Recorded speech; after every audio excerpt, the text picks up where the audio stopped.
నేను ఒక 1 hour లో వస్తాను. 2 hours later.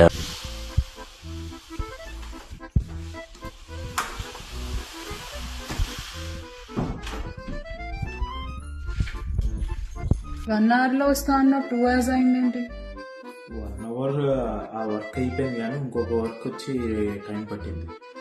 ఏంటా వర్క్? ఇంకా నువ్వు పంపించిన రీల్స్ చూడడానికి. చూడకపోతేనేమో పెద్ద ఫీల్ అయిపోతావు, మళ్ళీ చూడట్లేదని. నేను ఎవరితోనో మీటింగ్ అంటే గంటకి ఇన్ని రీల్స్ ఎవడైనా పంపిస్తాడా? మళ్ళీ ఏంటి ఈ రీలు?